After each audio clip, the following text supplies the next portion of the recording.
बिस्मिल्लाहिर्रहमानिर्रहीम। I am Shahzad Waheed और हमेशा की तरह प्यारे नबी सल्लल्लाहु अलैहि वसल्लम की इस दुआ के साथ कि अल्लाहुम्मा रब्बि ज़िदनी इल्मा हम अपने लेक्चर का आगाज़ करते हैं।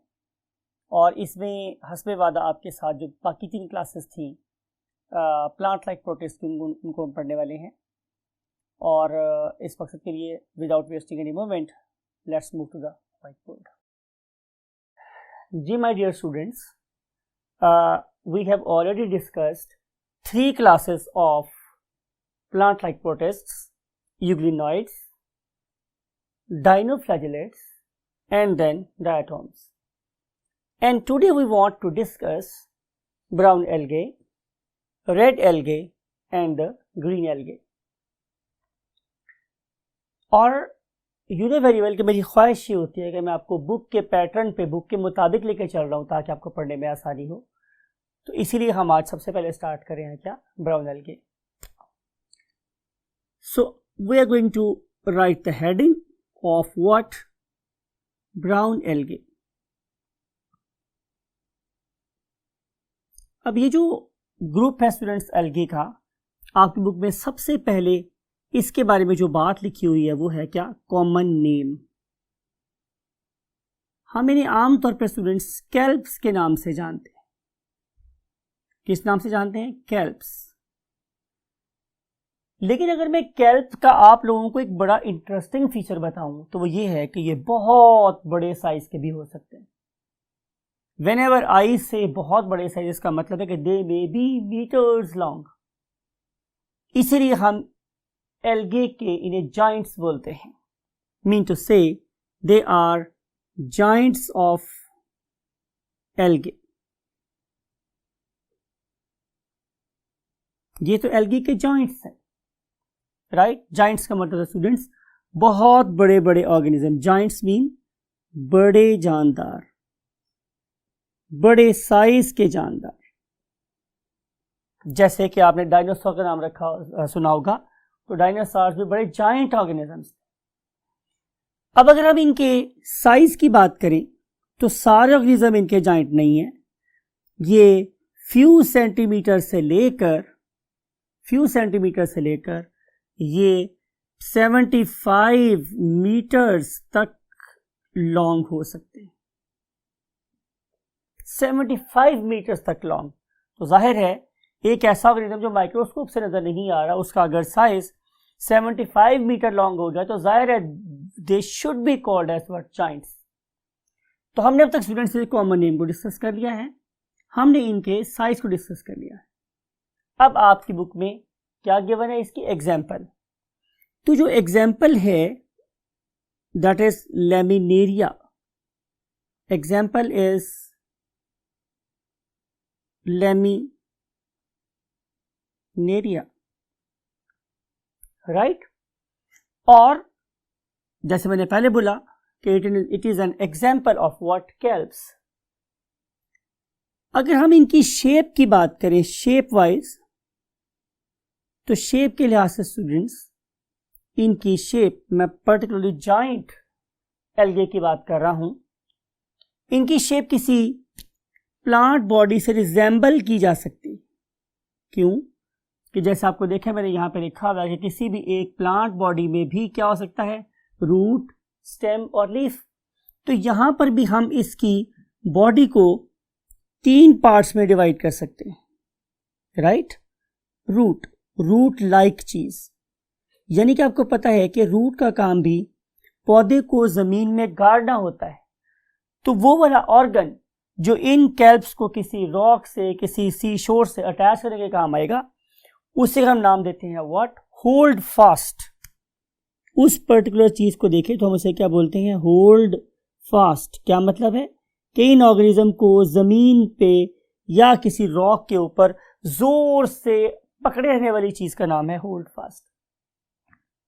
फिर उसके बाद इसका एक स्टेम लाइक पार्ट है और इस स्टेम लाइक पार्ट को हम स्टाइप बोलते हैं। और इसका कोई लीफ लाइक पार्ट है, लीफ लाइक, और उस लीफ लाइक पार्ट को हम बोलते हैं स्टूडेंट ब्लेड। राइट। तो ब्लेड, स्टाइप और holdfast, they are analogous to the root, stem and leaf of a organism. Now we want to discuss the last point, and the last point is habitat. कि अगर आपने किसी kelp से मुलाकात करनी हो या आपने उससे मिलने जाना हो स्टूडेंट्स, तो आपकी मुलाकात कैल्प से कहाँ हो सकती है? तो आंसर इज कि you have to go to an ocean, and definitely ocean of a colder region, cooler region. हम चूंकि ऑलमोस्ट इक्वेटर के पास है, तो हमारा जो जोन है वो कूलर रीजन में नहीं शुमार होगा। तो आपको किसी कूलर मीन ठंडे ओशन के पास जाना है, और आपको देखनी है एक जोन जिसका नाम होता है इंटर टाइडल जोन। अब इंटर टाइडल जोन से मुराद मेरे पास ये होती है स्टूडेंट्स कि जहां पे खुश्की और पानी का संगम होता है, मिलन होता है, उस पर्टिकुलर जगह को हम क्या बोलते हैं? Intertidal zone. तो you have to find intertidal zone. इसके लिए आप लोगों के सामने ये इमेज भी लगाया हुआ है, और आप इस इंटरटाइडल जोन में ये फ्लोट करते हुए कैल्प्स को भी देख सकते हैं। अब हम मूव कर रहे हैं नेक्स्ट क्लास की तरफ, and that is called as the red algae, right. हम रेड को लिख बैठे हैं ब्लैक से, तो ब्लैक से ही लिखेंगे students, red algae.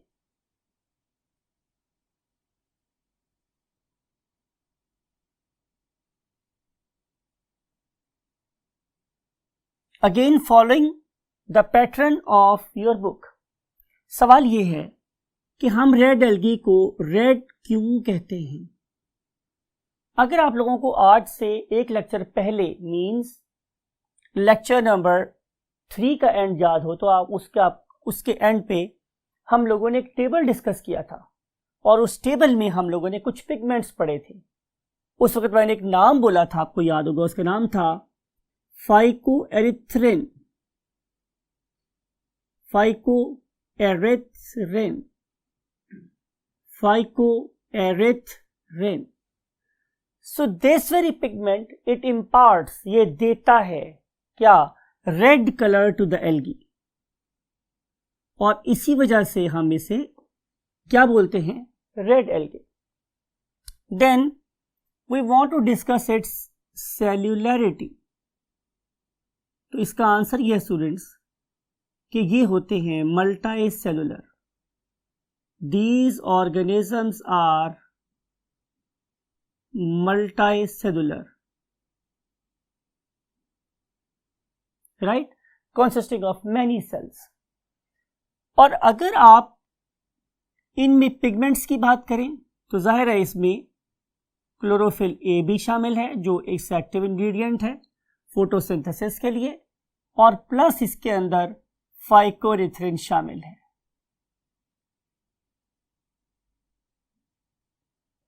Now we want to move to the next thing. Next thing क्या है? हैबिटेट। ये आपको कहाँ मिलेंगे? तो जाहिर है इनसे मुलाकात के लिए आप लोगों को ओशन में जाना पड़ेगा। ओशन इसका हैबिटेट है, समंदर में आपको मिलेगी। And then what is their appearance? तो ये आप लोगों को रेड, फेदरी, एक मैं वर्ड आपके लिए बुक आप एक वर्ड मैं लिख रहा हूं आप लोगों के लिए, जो आपकी बुक में से ही मैंने पिक किया है। वो वर्ड है स्टूडेंट्स इंटरवोवन। इंटरवोवन का मतलब क्या होता है? इसके लिए आप लोगों ने जो एक पिक्चर माइंड में बनानी है वो है चारपाई। It is not bed, I am talking about चारपाई, कॉट। तो उसमें देखा कि हम रस्सियां बुनते हैं, राइट, और वो रस्सियां एक दूसरे को किसी खास एंगल पे कट करती हैं, दूसरे को सपोर्ट मिलती है, राइट। तो बिल्कुल ऐसे ही ये वाले फिलामेंट्स हैं, जो फ्लैटेंड फिलामेंट्स हैं, वो बेसिकली एक दूसरे के साथ बुने होने की वजह से एक दूसरे को क्या प्रोवाइड करते हैं? Strength. So these interwoven filaments they give it a sheet like appearance, right. तो वो शीट लाइक अपीयरेंस हम लोगों को नजर आती है किसमें? इस ग्रीन एल्गी में। Then we want to discuss their ecological importance. तो इकोलॉजिकल इंपॉर्टेंस स्टूडेंट्स ये है कि ये बड़ी ज़बरदस्त किस्म की एल्गी है, क्योंकि इनमें एक यूनिक प्रॉपर्टी है। वो यूनिक प्रॉपर्टी है स्टूडेंट्स कि ये during the course of its life it can deposit calcium carbonate in it. अल्लाह ताला ने इसे खूबी दी है कि वह कैल्शियम कार्बोनेट को अपने अंदर डिपॉजिट कर सकती है। तो जितना ज़्यादा कैल्शियम कार्बोनेट डिपॉजिट होता चला जाएगा, उतनी ही जाहिर है उस पर्टिकुलर जगह की जो टेक्सचर है वो रॉकी होता चला जाएगा, और उस रॉकी अपीयरेंस की वजह से जो चीज़ हमारे इकोसिस्टम में नई अपेयर होगी उसे हम लोग नाम देते हैं व्हाट? Coral reefs. और यू नो वेरी वेल कि हमारे पास बहुत सी कोरल रीफ्स जब आपस में मिल जाएंगी तो उनके मिलने से क्या बनेगा? Coral island. तो बहुत सी ऐसी जगह हैं कि जहां पे इंसानों की आबादी का इन्हिसार इन्हीं रेड एल्गे की एक्टिविटी की वजह से है। अगर आप मेरे से इसकी बेस्ट एग्जांपल पूछेंगे तो बेस्ट एग्जांपल है हमारे पास जज़ायर गरबुल हिंद, जिसे हम लोग वेस्ट इंडीज बोलते हैं। तो वेस्ट इंडीज को हम लोग कोरल आइलैंड भी बोलते हैं, क्योंकि उन पर्टिकुलर आइलैंड की फॉर्मेशन में, उनकी बेस में, उनकी फाउंडेशन में जिस एल्गे का हाथ है that is basically red algae.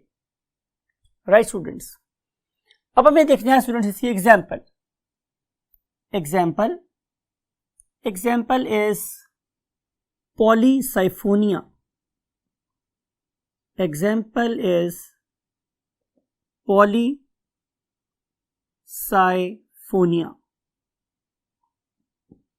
Look at this diagram, look at this figure. इस फिगर में आप लोगों को यही रेड कलर की स्पीशीज पॉलीसाइफोनिया नजर आ रही। And now we want to move to the last column, और इस लास्ट कॉलम में हमने पढ़नी है स्टूडेंट्स क्या? Green algae. We want to start the next class, and next class is green algae. और हस्बे आदत मैं कॉन्सेप्चुअल बेसिस पे आपको पूछूंगा कि why its colour is green. तो yes, you are perfectly alright students कि डेफिनेटली इसके पास क्लोरोफिल ए प्रेजेंट है। तो यू नो कि जिस ऑर्गेनिज्म के पास भी क्लोरोफिल ए और बी प्रेजेंट हो, जाहिर है उसका कलर कैसा हो जाएगा? ग्रीन।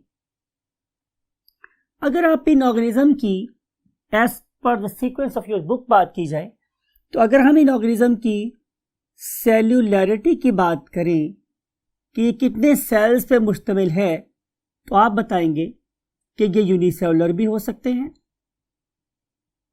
राइट? ये कॉलोनियल भी हो सकते हैं, मीन टू से कि ये आपस में मिलकर एक कॉलोनी बना ले बस। और दे कैन बी फिलामेंटस, ये फिलामेंटस भी हो सकते हैं। और इस वाले केस में we will consider them as what? Multicellular. Right students, अब हम देखेंगे कि what information we may have about their nutrition. तो कॉमन सेंस है स्टूडेंट्स कि अगर इनके पास क्लोरोफिल ए और बी है तो they will be photoautotrophs. Photoautotroph का मतलब है कि ये अपनी फूड खुद बनाएंगे with the help of light. तो टर्म यूज करेंगे photoautotroph, right? Then we want to see the pigments, वो डिस्कस हम लोग ऑलरेडी कर चुके हैं। अब अगला सवाल बड़ा इंपॉर्टेंट है कि अगर इन ऑर्गेनिज्म ने फोटोसिंथेसिस कर ली और फोटोसिंथेसिस में जो अमाउंट ऑफ न्यूट्रिएंट्स प्रोड्यूस हुए अगर वो जरूरत से ज्यादा थे, तो वो किस फॉर्म में स्टोर होंगे? तो उसके लिए हमने टॉपिक लिखा हुआ यहाँ पे एक वर्ड स्टोरेज। तो हम इसको प्रॉपर यहाँ टिक लगाएंगे और लिखते हैं स्टोरेज। तो आंसर इज कि इनकी स्टोरेज है किस फॉर्म में? In the form of starch. In the form of starch.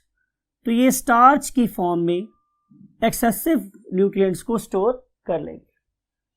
Then अब यहां से आपने जरा बातों को गौर से सुनना है, बिकॉज के इसका ताल्लुक इस पर्टिकुलर क्लास के एवोल्यूशनरी रोल के अंदर है।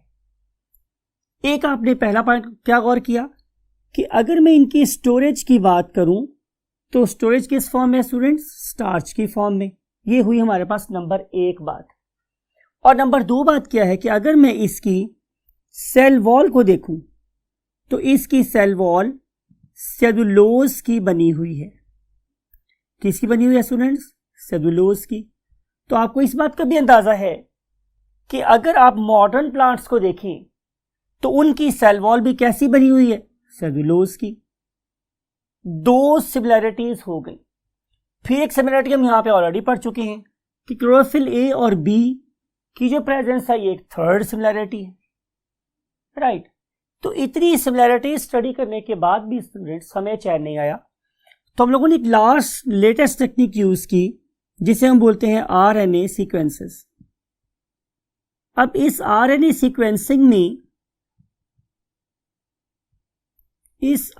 सीक्वेंसिंग में हम लोग करते क्या हैं कि हम एडेनिन, यूरासिल, गुआनिन और साइटोसिन बेसिस की तरतीब को देखते हैं। This is called as RNA sequencing. इस पर्पस के लिए हम इन पर्टिकुलर ऑर्गेनिज्म के सेल में से आरएनए निकालेंगे और आरएनए को आइसोलेट करने के बाद हम उसे न्यूक्लियोटाइड सीक्वेंसर में डाल देंगे और वो फिर मुझे इन नाइट्रोजनस बेसिस के रेफरेंस से तरतीब करके देगा और फिर मैं उसको कंपेयर करूंगा किसी यूकैरियोटिक ऑर्गेनिज्म के साथ। तो मुझे ये पता चला कि जो ये वाली एल्गी जिसे हम ग्रीन एल्गी बोलते हैं, green algae, it appears to be as the ancestor of modern plant. ये तो मॉडर्न प्लांट की एंसेस्टर बन गई, जद्दे अमजद साबित हुई। किसकी? Modern plants. जद्दे अमजद, एंसेस्टर, यानी कि इनके आबाओ अजदाद साबित हुए। जद्दे अमजद, आबाओ अजदाद साबित हुए। तो हमारा मानना ये है कि बेसिकली ये वाली ग्रीन एल्गी, राइट, और हमारे मॉडर्न प्लांट्स, ये दोनों के दोनों क्या हैं? मोनोफाइलेटिक हैं। मींस इनका ओरिजिन एक ही जगह से है। ये मोनोफाइलेटिक इन ओरिजिन है, राइट।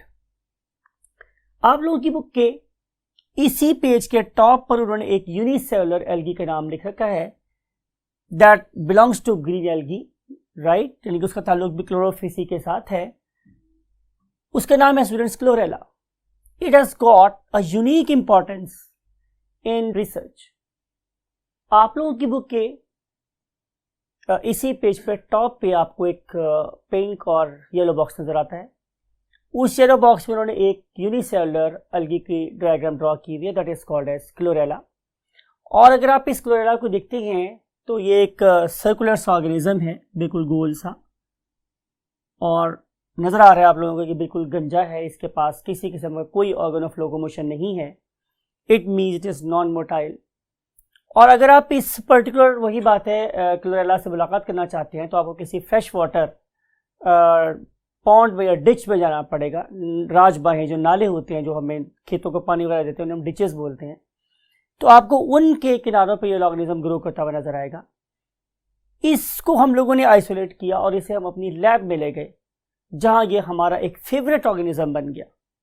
क्यों फेवरेट ऑर्गेनिज्म बना स्टूडेंट्स? बिकॉज के इस ऑर्गेनिज्म के ऊपर हमने बहुत ज्यादा रिसर्च की। रिसर्च किसके ऊपर की हम लोगों ने?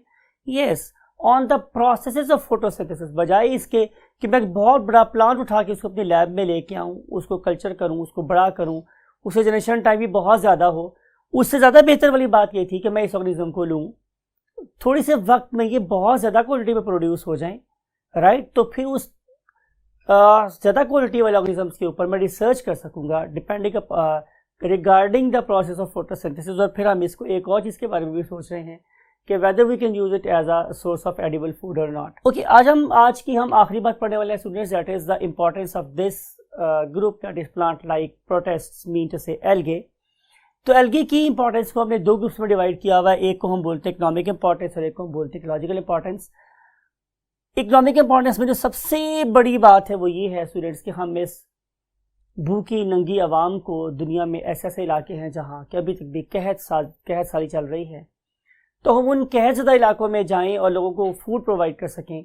तो उस वाले केस में जो चीज़ एक ऑल्टरनेट सोर्स के तौर पे काम हो सकती है, जो लोगों को फूड प्रोवाइड कर सकती है, दैट इज़ बेसिकली कैल्प्स। तो अगर हम समंदर में से इस कैल्प को निकालें और इसे हम उन कहत ज़दा इलाकों में पहुँचा सकें तो दुनिया के लिए एक ऑल्टरनेट सोर्स ऑफ फूड हो सकता है कि हम बजाय गंदम और चावल और मकई खा रहे हो, हम इनको भी लोगों को खिला सकते हैं। They are really delicious. फिर उसके बाद स्टूडेंट्स ये है कि हमारे पास रिसर्च के लिए इस्तेमाल होने वाली एल्गिन और एगर, आपको याद है हमने लास्ट 2 चैप्टर्स में बहुत ज़्यादा एगर के साथ काम किया है। हम एगर लेते थे, उसे मेल्ट करते थे, उसे पैटी प्लेट में डालते थे, फिर हमारे पास एक सॉलिडिफाइंग मटेरियल बन जाता था और उसके ऊपर लोग मटेरियल वगैरह को ग्रो कर लेते थे। तो हमारी रिसर्च में ये दोनों चीज़ें बहुत ज़्यादा रोल प्ले कर रही होती हैं। Now it is the girls और वुमेन फेवरेट चीज़ आ रही है कैराजिनान, और ये जो कैराजिनान है ये हमारे मेकअप के सामान में एज अ बेस बहुत ज़्यादा इस्तेमाल होती है। इसके अंदर फिर हम डिफरेंट चीज़ें बना के कलर्स वगैरह इस्तेमाल करते हैं। तो कैराजिनान का ताल्लुक हमारे मेकअप के सामान के साथ होता है। तो आप ख़ासतौर पर जो मेरी फीमेल कम्युनिटी है वो आई थिंक कि अब एल्गी को काफ़ी पसंद करेगी, क्योंकि उनके मतलब की चीज़ यहाँ ज़रूर पाई जाती है। एंड देन एंटीसेप्टिक, आप लोगों ने डेफिनेटली आपने टिंचर आयोडीन के नाम सुन रखा होगा, जिसे हम पायोडीन के नाम से भी जानते हैं। तो ये जो पायोडीन है उसके लिए हम आयोडीन हमें चाहिए होती है, और उसके लिए भी हम लोगों को जिस ग्रुप का सहारा लेना पड़ता है वो यही ग्रुप जिसे हम एल्गी बोलते हैं। राइट स्टूडेंट्स, अब हम देख रहे हैं एक वो वाला रोल जिसका हमें बिल्कुल इदराक नहीं है, जिसकी हमें परसेप्शन नहीं है, लेकिन वो वाला रोल हमारी इस दुनिया के निज़ाम को चलाने में बहुत की रोल प्ले कर रहा है, और उसका नाम मेरे पास स्टूडेंट्स क्या है, फोटोसिंथेसिस। तो ये जो मेरे पास ग्रुप है, मैंने लास्ट टाइम में लिखा था, आपको लेक्चर में याद होगा कि 50 to 60% जो रोल है ऑक्सीजन की प्रोडक्शन का वो किसके ज़िम्मे है? ज़ाहिर है वो हमारी इस class means plant like protist के ज़िम्मे है। फिर जो अगली बात इंपॉर्टेंट है स्टूडेंट्स का, ये किसी भी इकोसिस्टम की फूड चेन इन्हीं से स्टार्ट होती है। मैंने ये बोला था कि ऑल ग्रास इज लाइफ। अगर किसी जगह में से ग्रास ख़त्म हो जाए तो ज़ाहिर है प्राइमरी प्रोड्यूसर मर जाएंगे, फूड सेकेंडरी प्रोड्यूसर के लेवल पे, सेकेंडरी कंज्यूमर के लेवल पे नहीं जाएगी, टर्शरी कंज्यूमर के लेवल पे नहीं जाएगी, और फिर डिकम्पोजर के पास नहीं जाएगी। तो शायद इस कायनात का सारा निज़ाम कोलैप्स कर जाएगा। सिमिलरली अगर आप किसी एक्वाटिक इकोसिस्टम की बात कर रहे हैं तो उसमें जो फूड की जो बेस है, फूड चेन की जो बेस है, वो कौन प्रोवाइड कर रही है? यही एल्गी प्रोवाइड कर रही है। So this is the basic information regarding what this great class that is called as plant like protists. I hope students के आपको वैल्यूएबल इंफॉर्मेशन यहाँ से ऑब्टेन हुई होगी, और आप इनमें से हर एक पॉइंट को उससे ज़्यादा इंपॉर्टेंस देंगे जितनी गौर से और जितनी डिवोशन के साथ हमने इसे एक्सप्लेन किया, बिकॉज कि every marks counts for you, and take every mark as are number that may take you to some very great university और medical college. Till that time, take very good care of yourself and try to be a very good human. Allah Hafiz.